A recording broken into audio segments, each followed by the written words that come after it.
Welcome to Prague. Hello, everybody. It's me again, Radrey, with, it's the new year, the new me, or new P.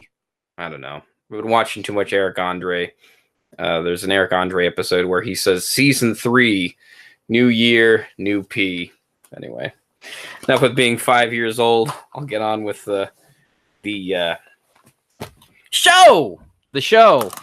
How is everybody today? Is everyone good? It's a nice sunny day here in Tokyo. A little cold, but it's winter.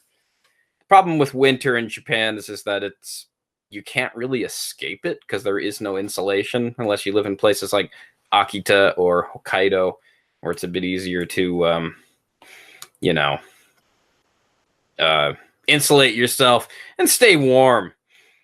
So, relatively, I hate Japanese winters with like a flaming passion. I really do. They're really just awful.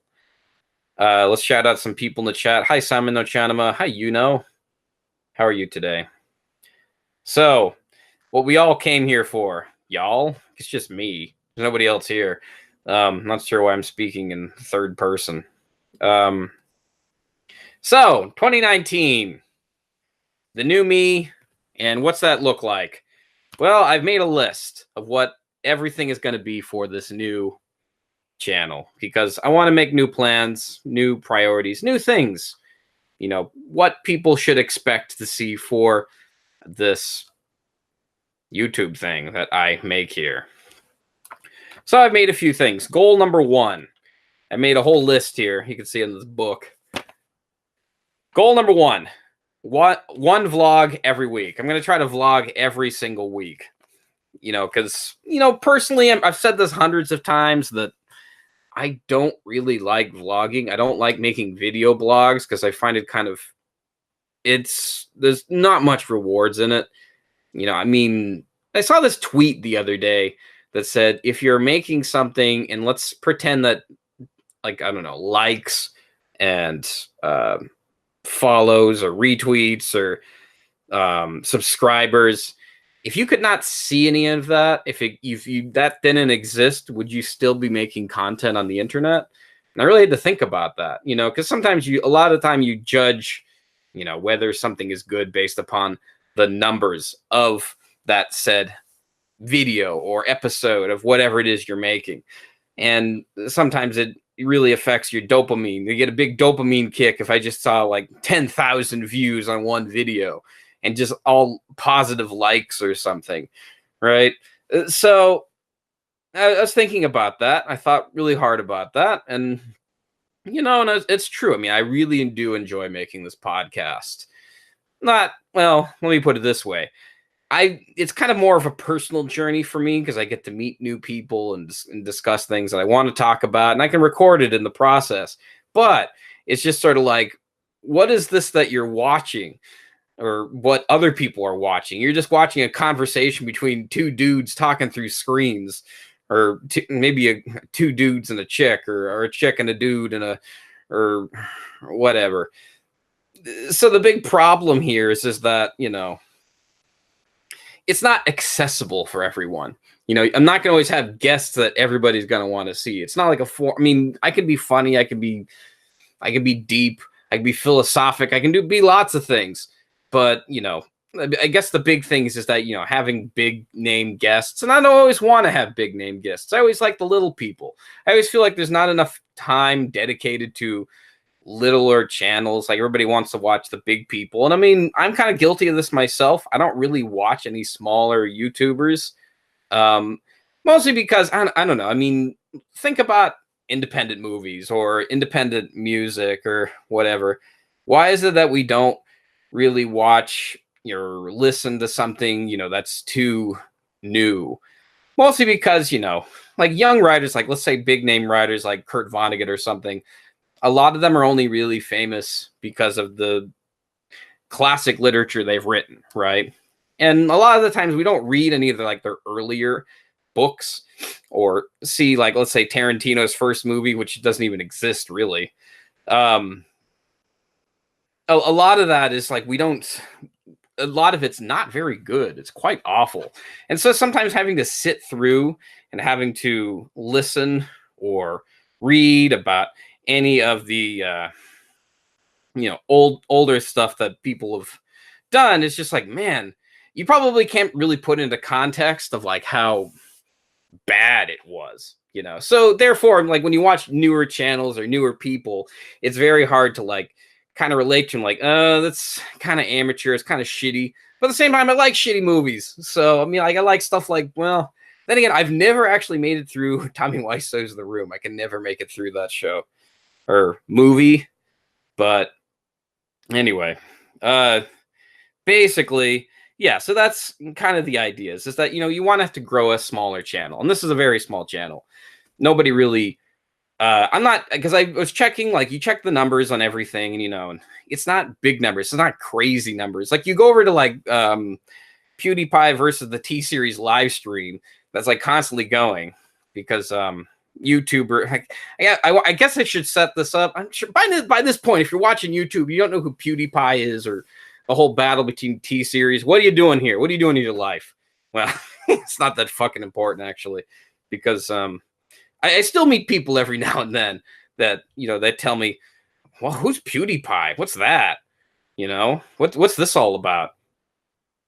So, I mean, the live stream, there's a constant live stream comparing the numbers between PewDiePie and T-Series. And just like looking at those numbers, it's just like, man, like, I think about how hard it is to like make the numbers that, for yourself. Like, PewDiePie can make 1,000 followers in like in minutes, whereas I kind of struggle to like put something together, just in basic. Because I mean, like, you have, it's an interesting battle. Let me put it this way: PewDiePie versus T-Series, because PewDiePie is kind of more of a personality channel versus the MCN, the multiple channel network, that basically is music videos, the people, the money, the big name people. I mean, maybe you could say PewDiePie is an entity, maybe he has like a whole team and everything, but still, it has more personality to it. And it's nice to see that the personality channel actually, is still prominent, and people still like seeing the personality channel. So, I mean, I feel like I should put myself out there more with more video blogs, stuff that I hate, but, you got to whore yourself out every now and then, because you have to appeal to the masses. So therefore, one new vlog every week. I'm going to really try to kick myself to make it, because that's what people want to see. They want to see life outside of this room, outside of these two walls. I don't know. I mean, I wish I had a more interesting backdrop. I wish I could do it behind this this bookshelf. But the problem is I can't see the screen and I can't read the comments if I'm doing it behind there. And so the setup kind of sucks. But whatever. You do what you got to do. So, yeah, vlog every week. And let's move on to the next goal. 2019, next goal. Oh, boy. Well, I mean, there is that. Okay, so, I mean, these are the goals every year. I've been using this goal for the past 10 fucking years, which is pretty awful. But it's always a goal that's always on my list every year. I want to finish my first 2 short films. The problem with those, and I talk about this all the time, is just that they're not movies. They're just not. I mean, or some of them are. I mean, like, Daikonoshi's finished, but I'm so unhappy with it. And, it's just like, it has to exist, and I have to like let it go. And it's just sort of like, I want it to be finished so I don't have to think about it anymore. So eventually, hopefully I will try to find time to work on it every weekend. I always think it's good to have goals. You gotta have goals. You gotta make big goals for yourself, and then you gotta make smaller goals, to work up to that quote unquote said goal. So yeah, that's definitely on the roster. I mean, I'm on winter break right now, and I haven't really even touched these films, which I probably should, and maybe like make some nice posters for them, some nice artwork, and hopefully get those out at some point. Next one is Rad Culture video every week. I've been doing this series that pretty much doesn't exist. Is that it's basically thought pieces or video essays, kind of like what I want to do is sort of like the Bill Wirtz kind of style, where he does like a period history of the world. Can't enunciate history of the world or his history of Japan, kind of these kind of cute little things. And I'm not sure if anybody who's watched the H3 podcast interview with him. He talks about how he did Vine for a while, and then he made these short little clips, and he worked on something every day that eventually made it into what is it, the bigger piece, the history of Japan. And I would like to make something like, because I get a lot of feedback. I get some feedback, and like some of these more heavily thought pieces, something that's a bit more, I want to say poignant. I'm kind of at a lack of words here with this, but something that kind of like, resonates with people, because I still have people who come up to me and tell me like, yeah, I like that Setsubun video. Yeah, and I like it too. And that's the feeling I want with all these videos. I don't want to have this video like, oh God, why did I post that? Oh Jesus. Like, man, why do I do this? And I don't want to question myself for a second, question myself. What I do need to do is just kick myself until I'm always working on something. And that I don't have no excuse, for making something that I'm not happy with. Because some people may argue that, or at least my philosophy is that life is about happiness. It's not about, maybe some other people feel like it isn't about happiness. Call it very hedonistic. But, it's sort of like, I'm reading the chat right now. It says, can we have a prehistory of Japan, please? I don't think you could do a prehistory of Japan after seeing that one by Bill Wirtz there. Great video. Can't pimp that one out enough. Even though I have no connection with it whatsoever. And hashtag not sponsored. But am I going to interview Jake Edelstein of Tokyo Vice? I could, but I'm not sure if I do have a connection with him, kind of like connections. It might be a hard one to really set up because I'm sure he's pretty busy, but who knows? I mean, I think he did a 2.5 Oyajis episode. Maybe at some point I could probably work him in. I don't know. We'll see. We'll see what happens. I mean, I'm getting better at this asking people to be on your show kind of thing. Please do an interview with the Church of Gay Mark when Mark comes out of Japanese jail. Yeah, for some context, there's this one friend of Tokyo Sam who,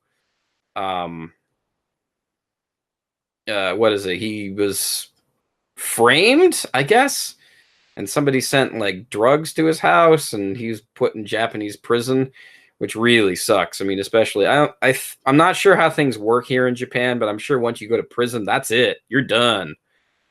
I'm not sure if Mark's got a great voice. I mean, but I would like to interview. It would be interesting interviewing him because he likes art and he's worked on films like I have.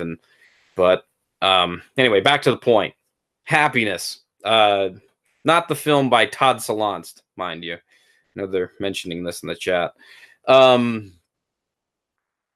You do things because you want things to make you happy. You do things because you want to be. You get some sort of pleasure out of it, right? Not sexual pleasure. I mean, maybe you get sexual pleasure. I could be crass about it. But, in general, it's just that, like, for example, why do we eat so much? Why do I eat so much? Why do we overeat and get fat and sing the blues? It's just indulgence, right? And it only goes so far. Like, you can only blame yourself for so long. For not doing what it is you want to do. So, I mean, the only real philosophy you can follow is just that, just keep kicking yourself or having reminders to kick yourself. I wish this is where like time machines come in handy, but whatever. There is no Doraemon. All right. So Rad Culture video every month. I really get a lot of pleasure out of those. I'm hopefully trying to do some on yokai, some on pop culture. Try to do some more in Japan because people seem to like the whole Japan angle. Here's an interesting thing. So, I've done this podcast, Why Come Japan, for a while, and the thing of it I've learned is actually particularly talking to everyone is all the people who are the best creators are the ones who are constantly creating and doing less consuming.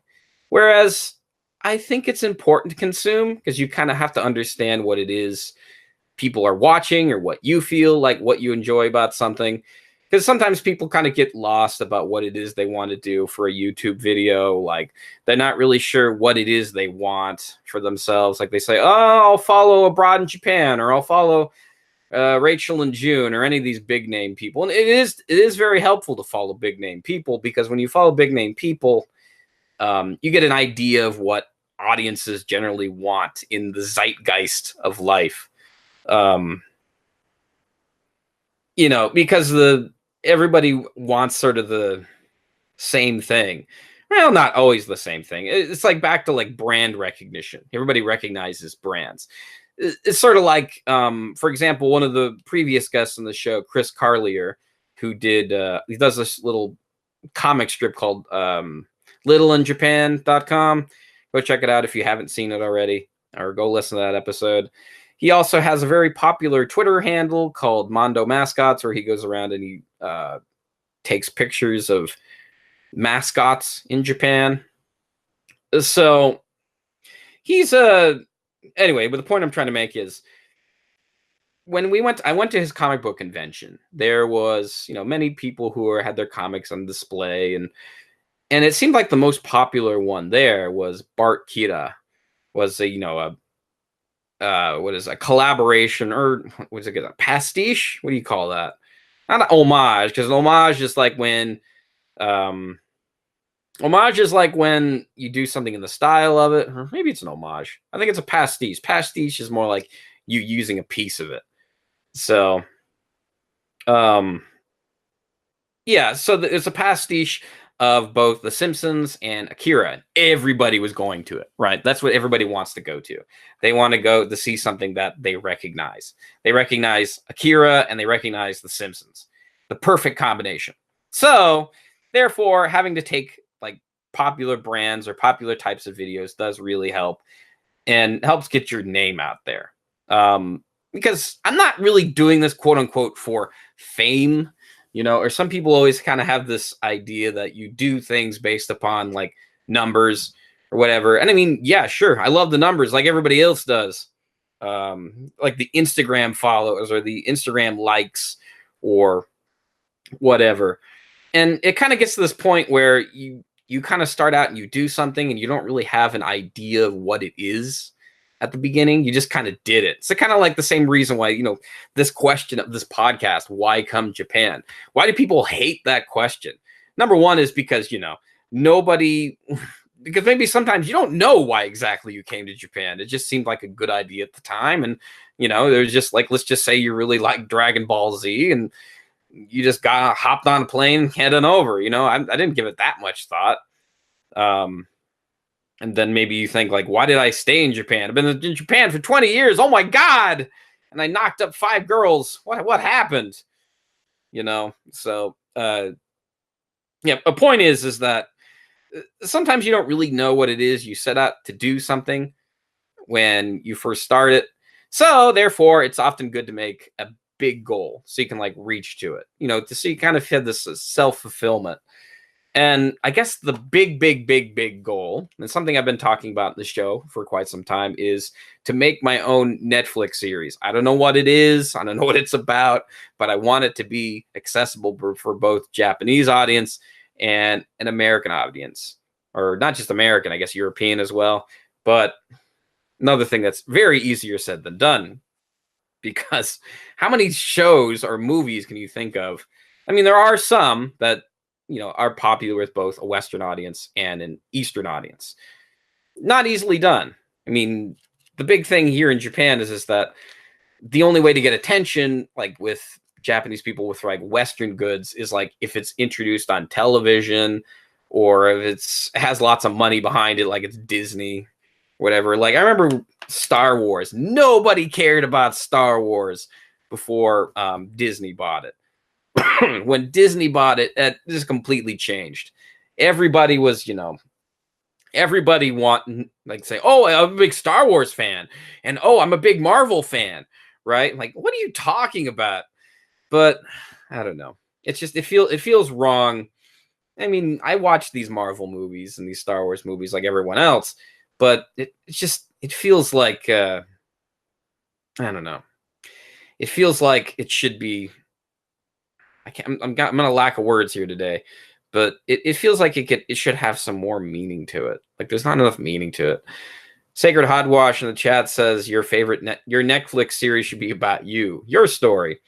Well, I don't know. That's the thing is you could have a Netflix story about you, but like let's have a Netflix story about some guy, you know, which can be interesting. I mean, like there was that one book. I'm like, what? How did this guy get a book? It was a geek in Japan. A geek in Japan got a book for just like being a geek in Japan. Like, what? It's the most ordinary thing in the fucking world, right?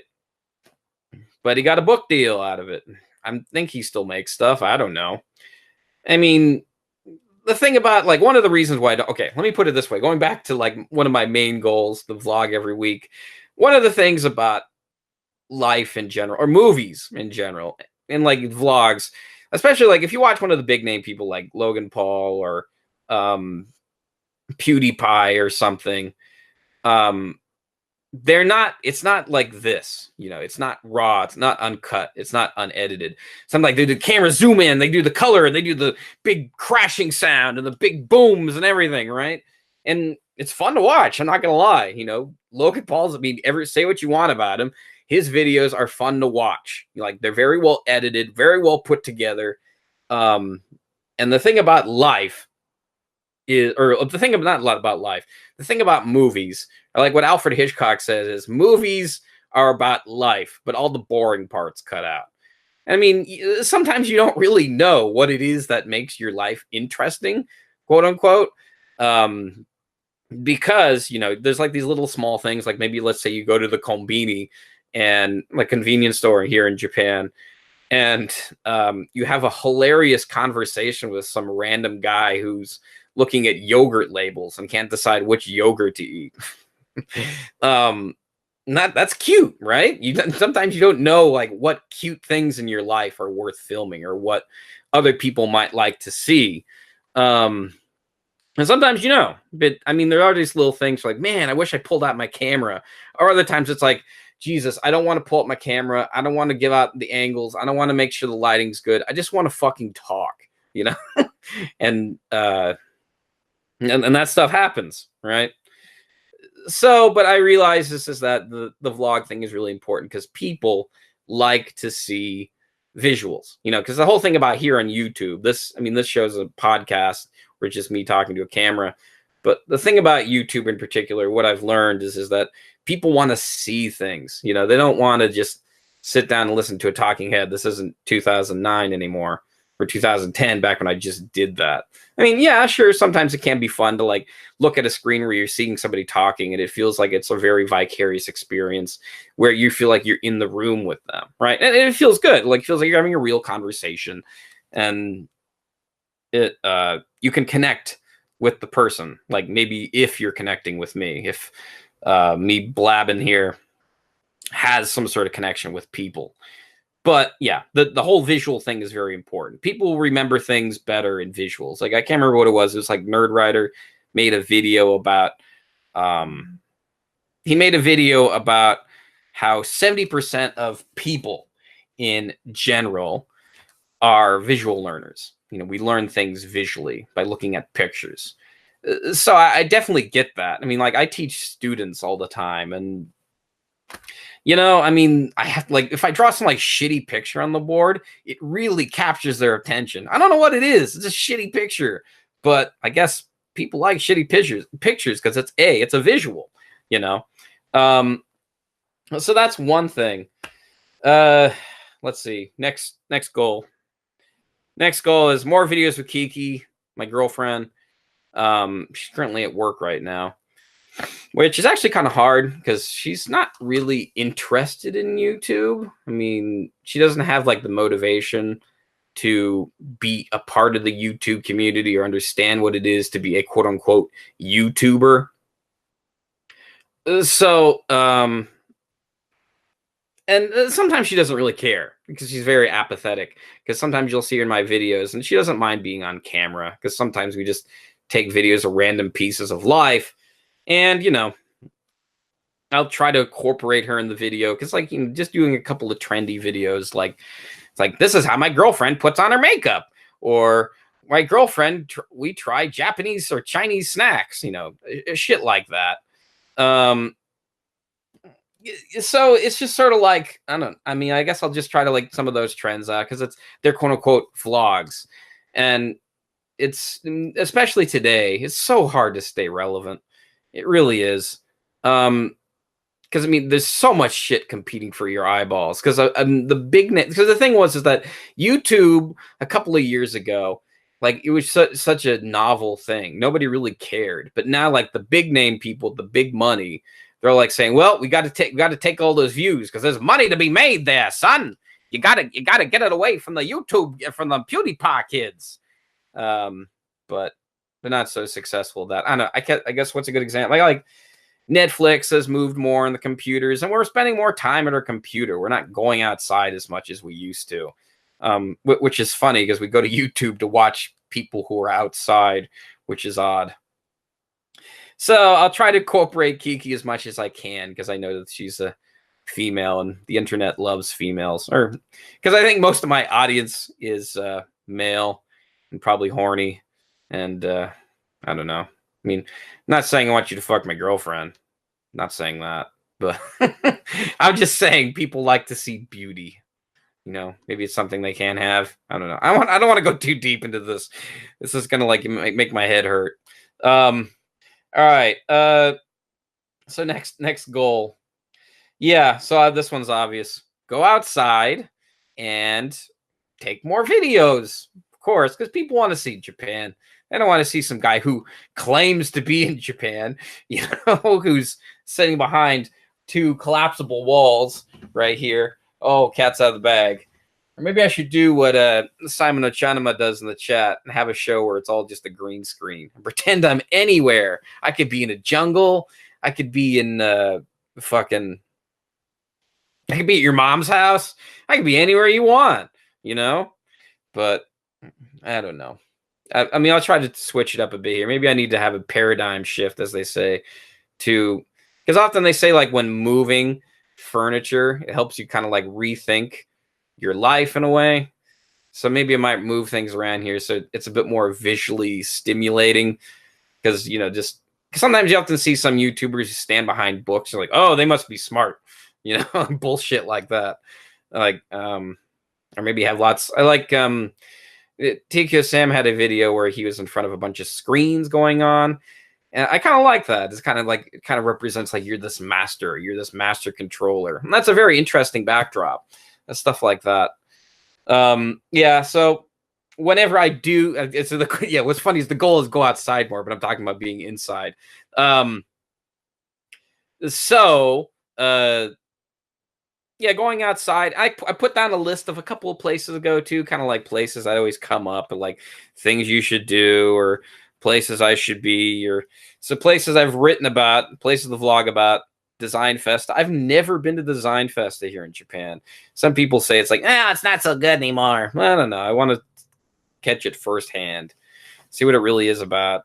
It's probably a lot tamed down. I think I remember a teacher of mine was saying that like it used to be completely out of control because I think they had like one designer where like they had a bunch of people who like were pooping or something, and they called it art. And I guess it was interesting. A bunch of people shitting all over the place or something. But I think they kind of locked down on that and they've made it PG. I'm telling you, the worst enemies, the enemy of YouTube is moms. That's what they are. It's like, you know what I saw on YouTube? He said the F word. They really are. It's awful, you know. I mean, I love you moms out there, but you got to be realistic. Really. Maybe they'll hate me for saying that, but you got to be fucking realistic. All right, next one is Tokyo Comic Con. This always keeps coming up, and all my friends always go to Tokyo Comic Con. Like, man, that looks kind of cool. I mean, like, let me put it this way: it looks cool, but not as cool enough for like me to actually want to go there. But you know, it's an event. You know, you get to meet people, real people, smart people, tall people, cosplay people.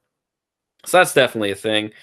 I wrote down here Alta. I don't even know what the hell that is. It's just like some sort of thingy. I mean, what's his name? Tokyo Bra YouTuber who does Reg Duck posts mostly. Goes to that or went to that. A bunch of hot chicks or something. I don't know what it is. I mean, it's an excuse to get out of the fucking house. Let's see. Wonderfest anime convention. Go to some more of my friend of the show, Chris Carlier's comic book conventions, definitely. I have on here Usagi no Shima, like Bunny Island, as if there hasn't been enough YouTube videos about that already. But I don't know. It's kind of like when you go to Instagram. And let's say you type in the hashtag, let's say, like for example, one time I went to Las Vegas. I went to Circus Circus, and I took a relatively nice picture of Circus Circus Hotel. And I put the picture of Circus Circus on Instagram. I hashtagged it. And I looked through the hashtag, and it just seemed like there's so many interesting things so many interesting pictures people posted on Circus Circus. I'm like, wow, that's a great idea, you know? And I think it's kind of the same thing. It's just that when you go to comic book conventions, you shoot what you want to see, and then you edit it the way you saw it, or the way you thought that was best seen. So therefore, you can always take an old idea or an old concept or an old thing and kind of repurpose it to where it feels more like a new thing and less like an old thing, or like a tired and true sort of thing. I put in here Nagasaki. I guess I want to go to Nagasaki. Yeah, and I don't know much about it. I mean, I know America dropped a bomb in there. I want to use the pejorative of we, but whatever. YouTube Space. I've never actually been there, or maybe it's overrated. Maybe I don't want to go to YouTube Space, but everybody has their fucking YouTube Space video. Maybe you can sense the contention in my voice. I don't know. I mean, it's just sort of like one thing about becoming a bigger YouTuber, a bigger thing. It just brings on. I'm not saying I don't want to be bigger or I don't want to be smaller or whatever. It's just it brings on just more problems and more people you have to deal with. Like, I gotta talk to this guy. Like, I gotta deal with these people. But, yeah.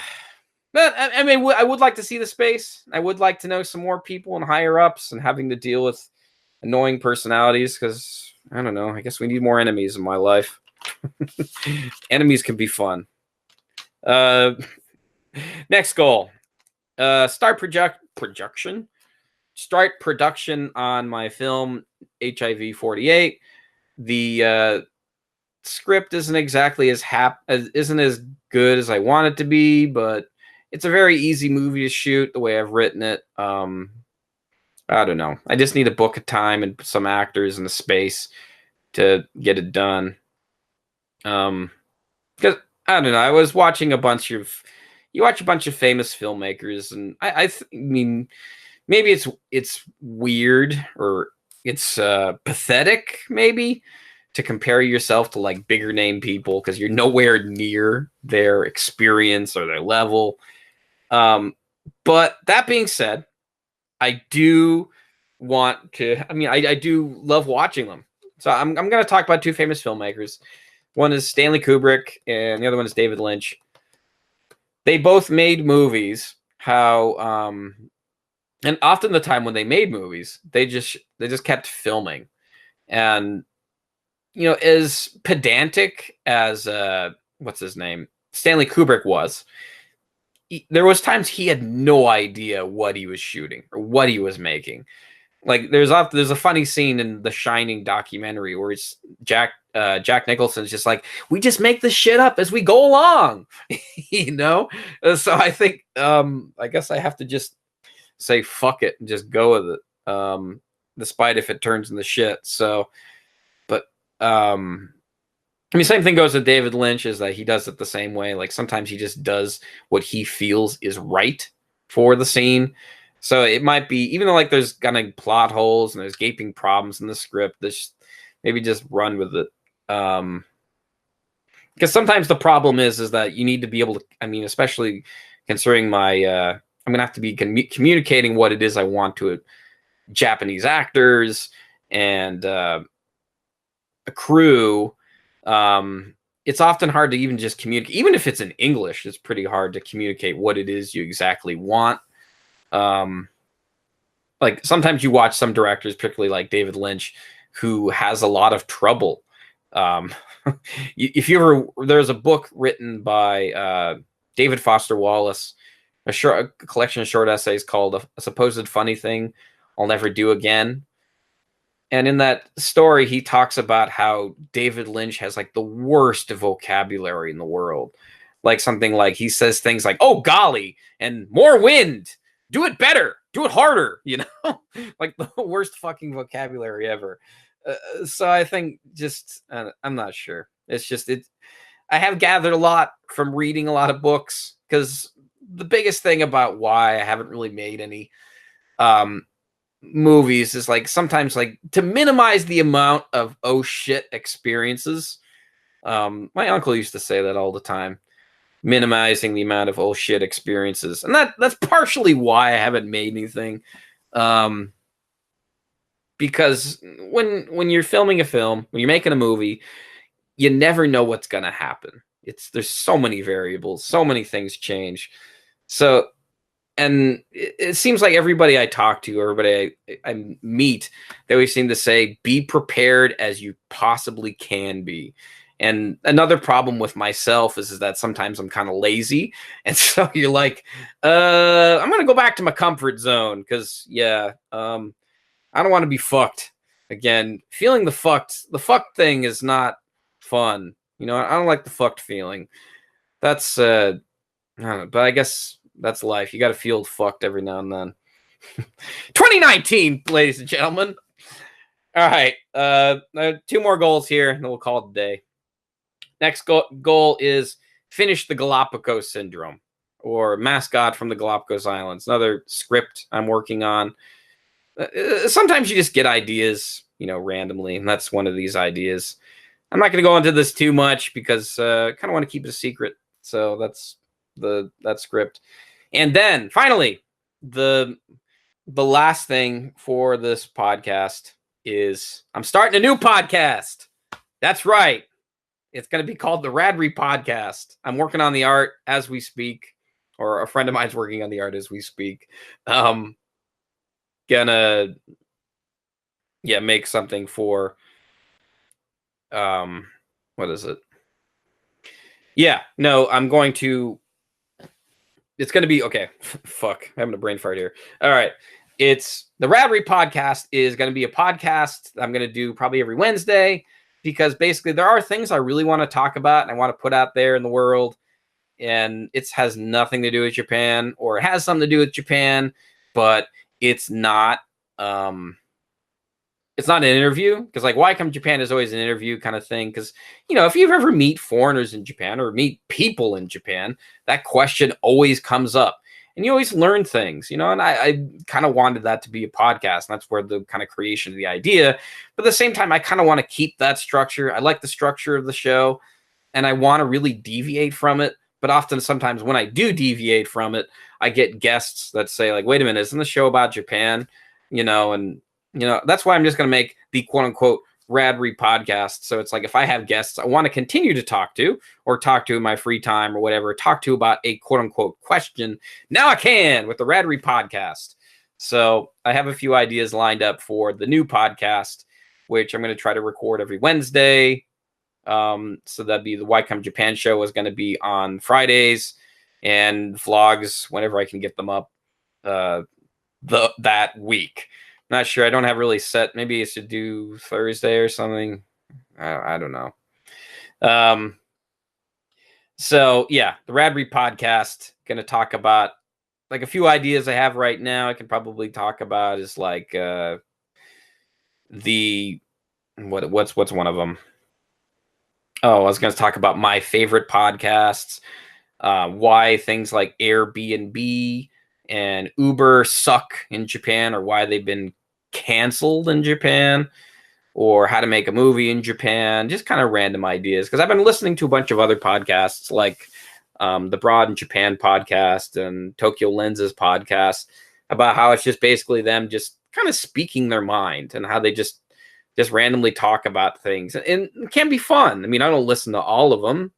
And I doubt people really listen or watch all of Why Come Japan. So I mean, I think podcasts are just a way to um, have real conversations with people and like get kind of more perspective on things. So, and I realize a lot of people show up to like podcasts that have guests that they like, of course, or ideas that they want further explored, like something that's in the zeitgeist of the world, or the quote unquote discourse. Blunk Unk said in the chat, says quickly, what is your favorite podcast? My favorite podcast is Word Funk by a guy named Renegade Cut. You can search for him on YouTube. I personally find the guy who does Renegade Cut to be a complete snob. He totally is a snob, but I love how much he is a snob. So I kind of have this love-hate relationship with watching him. And he has a conversation with two of his friends, and he does it every week, and it's always so fun. I don't always agree with them. Sometimes you know, I don't know. I'm quick to push the dislike button because of some of their opinions. But I realize at the end of the day, I have to realize it's their opinion, and everybody should be entitled to it. So just in general, I guess that's one of my favorites. But I do have others that I do like to listen to. Very few that I watch. Like the only ones I probably watch are like H3 podcast, because sometimes he has visual elements in his podcast. Simon the Chinaman in the chat says, "Oh God, now I have to think about something in the zeitgeist to talk about with my guest today. No fucking idea. Any suggestions?" Talk about things in the zeitgeist. Well, I mean, that's not what's relevant. I mean, just talk about how you feel, quote unquote. So what's popular today? I don't know. It's the new year of the boar. You could ask about zodiac signs. What's your zodiac sign? Mine's the rabbit. I mean, I was looking at my prediction for this year. I mean, here's the thing about zodiacs: is it all bullshit, or is it true? You know, and probably everybody here would say all the zodiac shit is bullshit, right? But think about this for a minute. You know, you have the future, right? How do we predict the future? The future is predicted with numbers. You know, we know that the 2020 Olympics are going to happen because of numbers and statements, right? So you have your prediction, like, you know, these sort of things, you know, that's going to happen. And I mean, the things in life is that you add things and you subtract things, you take things away. And also the things with math is there's also patterns, right? You have patterns where you can tell that one day, maybe, like, let's say you show up to work and you show up early to work, 5 minutes early, and your boss smiles. And then you show up to work 5 minutes early the next day and your boss smiles. And you're like, oh, well, he really must like that I show up to work early, right? And then the next day you show up, then you show up 5 minutes early and he doesn't smile. You're like, what? Why is he not smiling? It's like he likes it that I always show up to work early. And then the next day you show up a minute late, you know, just to like see if, just to second guess the pattern or to understand what the pattern is. And you show up 1 minute late and he still smiles. You're like, okay, so obviously it's nothing about me showing up early. So, I mean, that's the thing. It's about patterns. Eventually you figure out patterns and, you know, you kind of can guess them. And the thing with patterns is, like, sometimes you have like you have zodiac signs, Cancer, Libra, like I'm a Cancer, Leo, all those. And you know, like the stars and the positions of the moon and the shapes and the stuff has importance, right? Whereas nobody sounds like your boss is a homosexual. Good one. Blunkunk says that in the chat. Nobody in general. Where was I going with this? Oh, now I remember. So the thing about life is that yeah, I was gonna say nobody um really thinks about creating as much as they do consuming.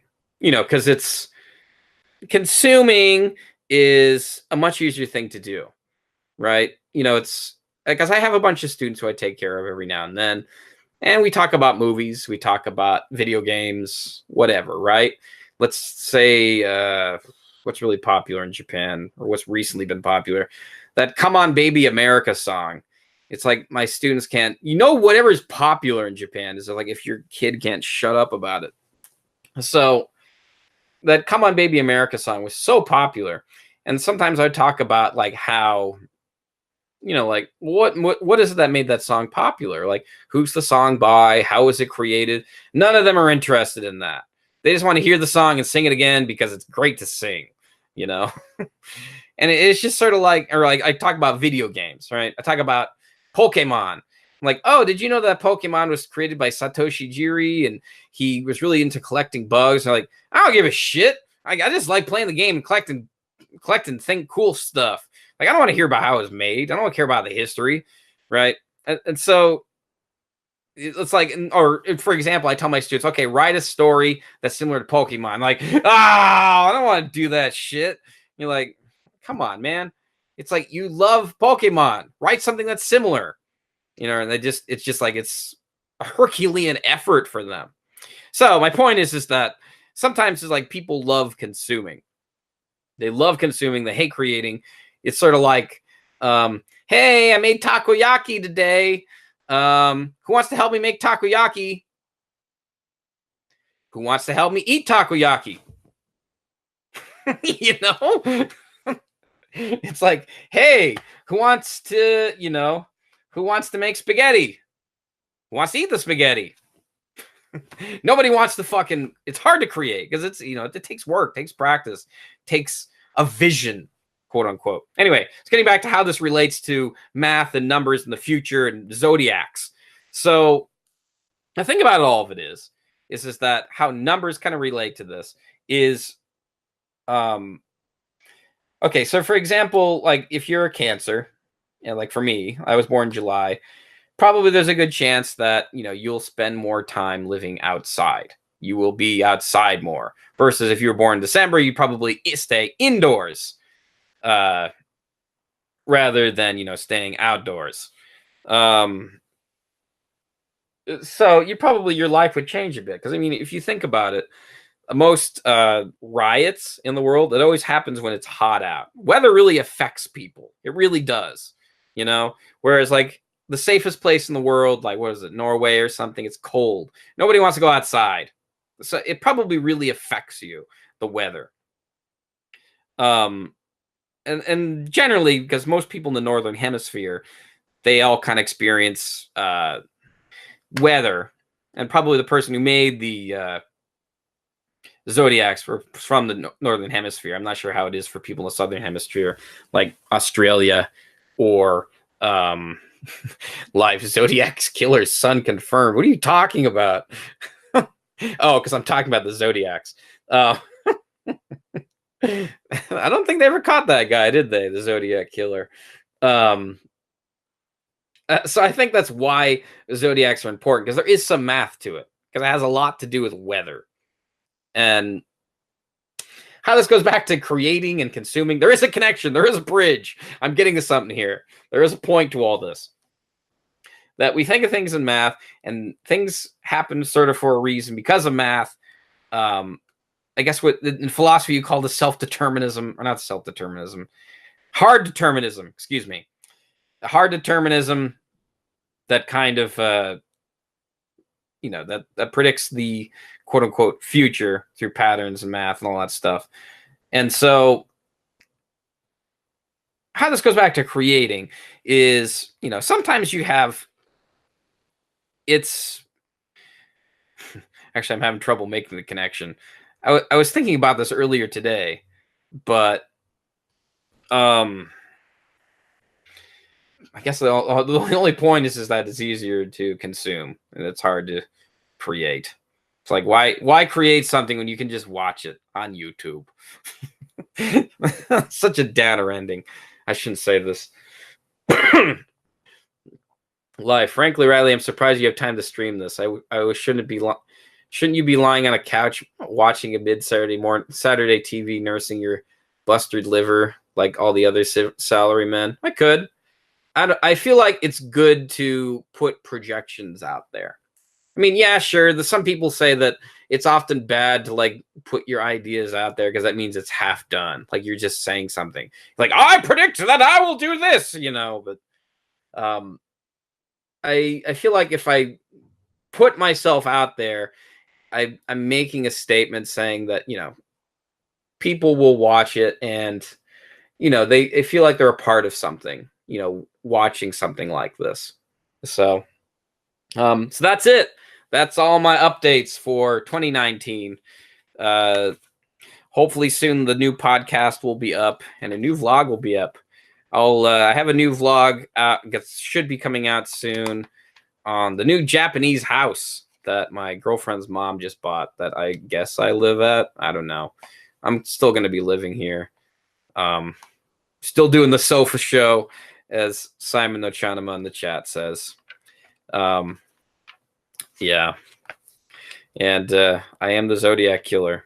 No. God damn it. No, why did I say that? Now everybody's going to take that out of context. All right. No, everybody's, because me talking about the Zodiacs has got everybody's attention now. I should just retitle this to Update 2, Rad is the Zodiac Killer. That's probably what you'll learn. I don't know. Well, didn't Ted Cruz, because everybody was pinning this on Ted Cruz, that he was the Zodiac Killer for a while, like the meme. But recently he said he started to go along with the joke, the Zodiac, that he was the Zodiac Killer, but it totally died because it died because the joke wasn't funny anymore. Because his timing was off, or I can't remember what it was, but all I know is that it just didn't land well. Him trying to it's like, for example, I guess if I had to talk about politics here, Trump in general, he's very good at not jokes. He has some jokes sometimes that work for him. What is it about him? I mean, probably because he comes from a place of money and he has a lot of, I guess, clout. I'm not sure what the word is, but he's always good at one-upmanship. He's always good at one-upping everyone. He's got his game down. I mean, say what you want about him. I don't particularly like him. A lot of people don't like him. But, I mean, you kind of have to, even if you do have enemies, you need to understand your enemy. If you don't, then, you're just going to continue hating them and not being able to figure out how to, not that you want to defeat your enemy, just if you want to get behind their head and, make sure they're no longer your enemy. I don't know. Everybody's be like, you know what I learned from this update, Red? You know what I learned from this update? Was that you're the Zodiac Killer. The end. All right, so with that out of the way, be sure to check out Simon Nochanama's video. He's doing an interview with Shay. Great guy. Interviewed him on this show. I should put that in the show notes. So yes, I will watch your show later because I have a lot of work to do at home. It's January because fuck you. What was it? Red Letter Media. Fuck you. It's January. I still need to clean around the house, and there's just things I want to pick up and get done because that's what January is. It's about getting stuff done. All right, so I want to thank everybody for watching. Next week on the Rad Culture Show. Rad Culture Show? No. Why Come Japan? God, I can't even remember what fucking show it is. Next week on Why Come Japan is Sebastian, the data engineer who who says I can't tell anybody that he works at Google. But well, that cat's out of the bag. Now everybody knows. He'll be on this show live from Singapore.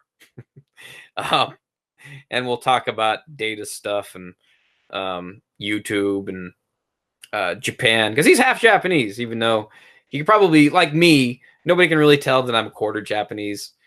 You know, I doubt anybody really comes up to like, oh, you're half Japanese. You know, he doesn't really look like the quote unquote hafu that everybody associates with hafu, like having these very Japanese features but looking white at the same time. So yeah, we'll be talking to him. All right. So yeah, until then, I'm Radrey. See ya.